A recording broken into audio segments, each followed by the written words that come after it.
Meanwhile, the Albanese government has defended its federal budget against criticism from Opposition Leader Peter Dutton, who says it doesn't offer enough support to Middle Australia. Political reporter Olivia Kaisley followed this story.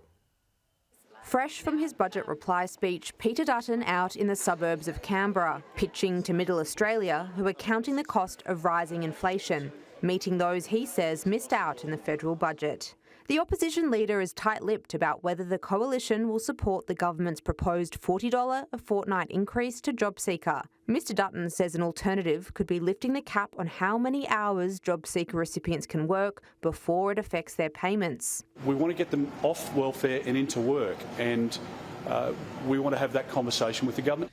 Peter Dutton was a cabinet minister who didn't do anything to lift JobSeeker or to make any of the changes that he has now proposed. As he attacked the government for discontinuing the lower and middle income tax offset due to taper out in July.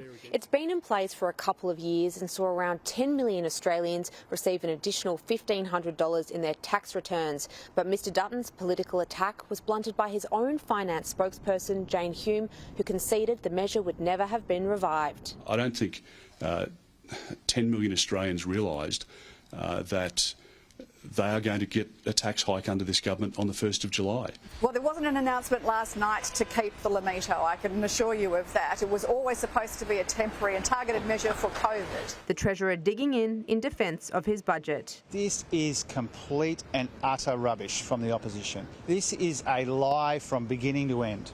Josh Frydenberg ended the low and middle income tax offset. In their typically divisive and dishonest way, wants to pretend that there's been some kind of new announcement. The coalition ended the Limito, not the Labor Party. They should be honest about it. Olivia Kaisley, Sky News, Canberra.